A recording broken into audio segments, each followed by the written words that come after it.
Concentration and time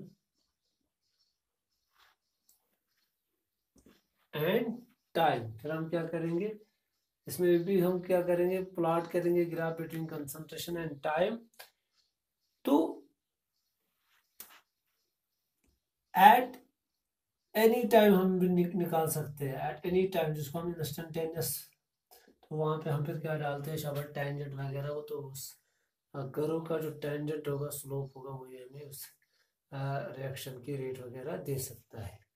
मगर जब हम देखते हैं, क्योंकि हमारे पास अब जीरो ऑर्डर है, first order, second order, fractional order है, जब हम ग्राफ डालते हैं rate versus concentration to the power n, अगर कंसंट्रेशन टू द पावर 0 होगी तो ग्राफ ऐसे आता है, और बाकी जितने भी है rate concentration to the power n, मगर n इक्वल टू 1 2 n का 2 3, उनके लिए ग्राफ ऐसे आता है। ये आपको याद रखना है, ये बाकी के लिए ग्राफ आता है, और ये खाली किसके लिए आता है, जब जीरो ऑर्डर हो। तो ये, मगर इसका ड्रॉबैक यही है कि ये जो ग्राफिकल मेथड है, ग्राफिकल मेथड में आपने देखा जब हमने ग्राफ डाला था कंसंट्रेशन वर्सेस टाइम, तो इसके लिए ग्राफ ऐसे आया था, ऐसे ग्राफ आया था, और जब हम चाहे रिएक्टेंट, ये कंसंट्रेशन ऑफ रिएक्टेंट है, और इस तरह कंसंट्रेशन ऑफ प्रोडक्ट, तब जाके ऐसे आया था। तो इसमें एवरेज मेथड भी टाइम इंटरवल के बीच में निकाल सकते हैं, इसमें हम इंस्टेंटेनियस पे भी, इंस्टेंटेनियस किसी भी टाइम के लिए निकाल सकते हैं। तो उस टाइम हम क्या डालते हैं, स्लोप वगैरह ड्रा करते हैं। और ड्रॉबैक इसका यही है कि जो लिमिटेशन है, applied to those reactions where only one reactant is present, ये है इसका ड्रॉबैक। इसके बाद इस ड्रॉबैक को दूर करने के लिए कौन आ गया, ओस्टवाल। ओस्टवाल ने क्या किया, ओस्टवाल्ड्स शाबाश आइसोलेशन मेथड, ओस्टवाल्ड्स आइसोलेशन मेथड। सबसे पहले आपको याद रखना है, ये एक ऐसा मेथड है जो उन रिएक्शंस के लिए इन्वॉल्व होता है जहां पे मोर देन वन रिएक्टेंट्स होते हैं। तो इसने क्या किया, इसने सपोज ए प्लस बी बी प्लस सी सी गिव्स प्रोडक्ट, तीन रिएक्टेंट्स की रिएक्शन है। तो इसने क्या किया, इसने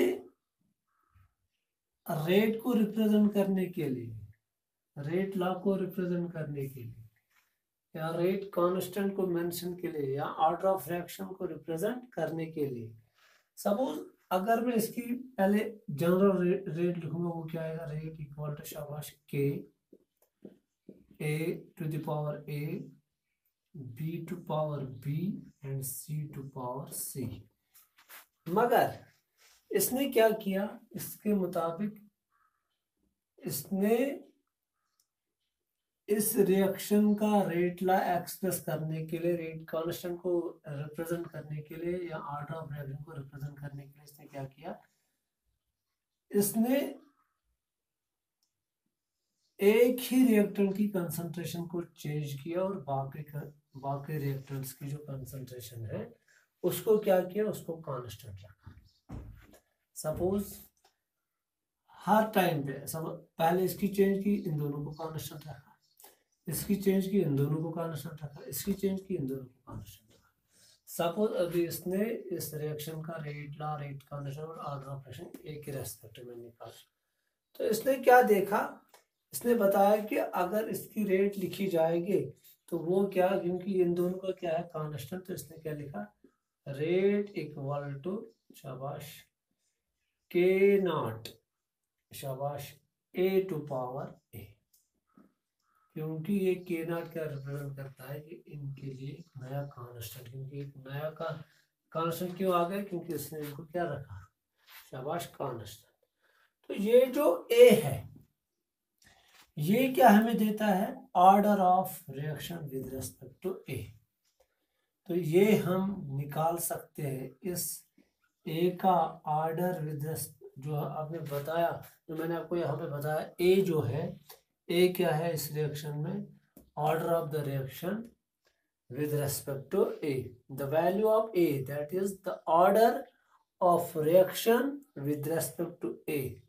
तो ये हम कैसे निकालेंगे, ये A का ऑर्डर हम कैसे, ये जो A का वैल्यू, जो A का ऑर्डर A है, इसका वैल्यू हम कैसे निकालेंगे, by initial rate method, by initial rate method. तो इसी तरह हम क्या कर सकते हैं फिर, शाबाश, दूसरी रेट क्या बन जाएगी, रेट, शाबाश, के नॉट, शाबाश, बी टू पावर बी, फिर इसका भी किससे निकालेंगे, इनिशियल रेट मेथड से। तो इस तरीके से ओस्टवाल्ड आइसोलेशन मेथड इसको इसलिए कहा जाता है क्योंकि इसमें बाकी रिएक्टेंट्स की जो कंसंट्रेशन हो उसको क्या मान के चला, कांस्टेंट, और इसको आइसोलेट किया, जो कांस्टेंट नहीं उसको आइसोलेट किया, और इसके रेस्पेक्ट में रिएक्शन की क्या, शाबाश, रेट निकाली, जो रेट ला की इक्वेशन एक्सप्रेस की, रेट कांस्टेंट को एक्सप्रेस किया, और फिर इसी के हिसाब से ऑर्डर ऑफ रिएक्शन भी लिखा। तो ये है ओस्टवाल्ड आइसोलेशन मेथड। ये आपको याद रखना है कि इसमें क्या है, इसमें इसने क्या किया, in order to determine the order of a reaction which contains more than one reactant, तो व्हाट ही डिड, इसने क्या किया, अब यहां पे याद रखिएगा, इसने इन दोनों की कंसंट्रेशन क्या मान के चला, ये याद रखिएगा, एक्सेस मान के चला। जब भी हम किसी चीज की मैंने आपको बताया, जब भी कोई चीज रिएक्शन में एक्सेस में होता है तो प्रैक्टिकली उसका जो चेंज इन कंसंट्रेशन वो क्या होता है, वो जीरो होता है, वो ऑलमोस्ट कांस्टेंट होता है। तो इनका जो कंसंट्रेशन का वैल्यू वो हम क्या मान के चलते हैं, यूनिटी।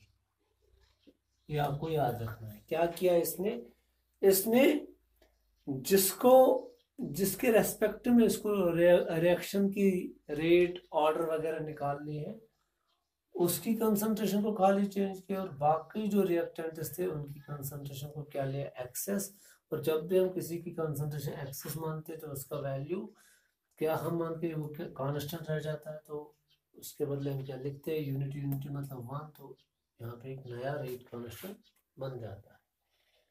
ये है आपको याद रखना, क्योंकि याद रखना ओस्टवाल्ड ने क्या किया, इसने वो रिएक्शन सिलेक्ट की जिसमें मोर देन वन रिएक्टेंट है, और उस रिएक्शन का क्या ऑर्डर रेट कांस्टेंट निकालने के लिए इसने क्या किया, एक रिएक्टेंट की कंसंट्रेशन को क्या, शाबाश, चेंज किया, और बाकी जो रिएक्टेंट्स थे उनकी कंसंट्रेशन को क्या लिया, एक्सेस लिया। और जब भी हम किसी रिएक्टेंट की कंसंट्रेशन क्या लेते हैं, एक्सेस, तो प्रैक्टिकली हम उसका वैल्यू क्या मान के चलते हैं, यूनिटी। तो फिर उसी के हिसाब से इसने अलग अलग रिएक्टेंट्स के लिए रेट कांस्टेंट, रेट लॉ और ऑर्डर ऑफ रिएक्शन निकाला। मगर सपोज यहाँ पे ए का ऑर्डर ए है और ये ए निकालने के लिए फिर इसने किससे सहारा लिया, इनिशियल रेट मेथड से। इनिशियल रेट मेथड में हम क्या करते हैं, हम ये बात याद रखिएगा, शायद मुझे बोलने में गलती हुई, इनिशियल रेट मेथड और isolation method, Ostwald isolation method में यही फर्क है कि इनिशियल रेट मेथड में हम बाकी जिसके कॉरस्पॉन्डिंग हम rate law, rate constant, order of reaction निकालना चाहते हैं, उसकी कंसंट्रेशन को खाली चेंज करते हैं, बाकी क्या मानते हैं, कांस्टेंट। इसमें इनिशियल रेट मेथड में कांस्टेंट मानते हैं। और यहाँ पे हम क्या है, यहाँ पे हम जिसका हम निकालना चाहे, जिसके रेस्पेक्ट में उसकी चेंज करते हैं, बाकी का क्या लेते हैं, एक्सेस। ये डिफरेंस है, कभी कभार आपको आता है, what is difference between Ostwald isolation method and by initial rate method. Difference खाली यहाँ पे ये है, जो बाकी रिएक्टेंट्स होते हैं उनको हम क्या मान के चलते हैं, कांस्टेंट। यहाँ पे हम बाकी रिएक्टेंट्स की कंसंट्रेशन को क्या मानते हैं, एक्सेस। ये है डिफरेंस, ये आपको याद रखना है। I am repeating again and again. तो इसके बाद सपोज अब हमें इसी जो जबकि आपको पता चला अब जो नई रेट आ गई वो क्या थी, शबा रेट किसके बराबर थी, के not Shaba A to power ए। अब जो ये ए निकालना है विद रेस्पेक्ट टू जो बाकी हमने एक्सेस में लिया, अब यहाँ पे हम इसका जो पावर है ए, इसका वैल्यू निकालने के लिए हम क्या करते हैं, हम इनिशियल रेट मेथड इस्तेमाल करते हैं। इनिशियल रेट मेथड ये भी हम उन रिएक्शंस के लिए इस्तेमाल करते हैं जहाँ पे मोर देन वन रिएक्टेंट होते हैं। तो आपको यहाँ पे याद रखना है। सपोज फिर से यही रिएक्शन लेंगे, मगर इसका प्रिंसिपल क्या है, वो ये है, इसमें हम क्या करते हैं, इसमें हम वही रिएक्शन सिलेक्ट करते हैं जिसमें मोर देन वन रिएक्टेंट होते हैं।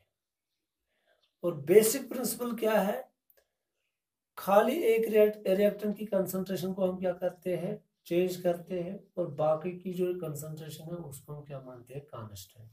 वहां पे हम क्या करते थे, एक ही कंसंट्रेशन को चेंज करते थे, मगर बाकी की कंसंट्रेशन को क्या मानते थे, एक्सेस। यहाँ पे हम क्या रखते हैं, बाकी की कंसंट्रेशन कांस्टेंट। ये आपको यहाँ पे याद रखना है, ये आपको यहाँ पे याद रखना है। सपोज अब अगर यही रिएक्शन लेंगे, A plus B plus C gives product, तो इनिशियल रेट मेथड के मुताबिक इन दो सब, अगर इसकी कॉरस्पॉन्डिंग निकालेंगे तो इन दो की कांस्टेंट, इसकी कॉरस्पॉन्डिंग निकालेंगे तो इन दो की कांस्टेंट, इसकी कॉरस्पॉन्डिंग निकालेंगे तो इन दो की कांस्टेंट। तो क्या किया गया है, ये जो इनिशियल रेट मेथड है ये सारा प्रैक्टिकल डाटा पे डिपेंड करता है। जो हम ये निकालते हैं इनिशियल रेट मेथड के जरिए से, जो हम ऑर्डर ऑफ रिएक्शन निकालते हैं या रेट कांस्टेंट या रेट ला एक्सप्रेशन हम मेंशन करते हैं, it is all based on, शाबाश, बेस्ड ऑन एक्सपेरिमेंटल फैक्ट। ये एक्सपेरिमेंटल फैक्ट पे डिपेंड करता है। दैट मीन्स इसमें जो वैल्यू आते हैं वो एक्सपेरिमेंटली प्रूवन वैल्यू होते हैं। सपोज हम क्या करेंगे, पहला एक्सपेरिमेंट करेंगे, एक्सपेरिमेंट फर्स्ट, सपोज मैं आपको समझाने के लिए इस रिएक्शन के लिए, इसमें हम क्या करेंगे, फर्स्ट एक्सपेरिमेंट में only the concentration of A will be changed. इसकी कंसंट्रेशन को हम चेंज करेंगे, ए की कंसंट्रेशन, और जो कंसंट्रेशन ऑफ बी एंड सी वो क्या करेंगे, कांस्टेंट रहेंगे। दैट मीन्स हम जो इसमें देखेंगे, इसमें जो रेट ऑफ रिएक्शन जो हम देखेंगे, उस रेट ऑफ रिएक्शन का जो इफेक्ट होगा वो किसके कॉरस्पॉन्डिंग होगा, वो तो खाली ए के कॉरस्पॉन्डिंग होगा। तो जब only the concentration of A will be changed and concentration of B and C are kept constant.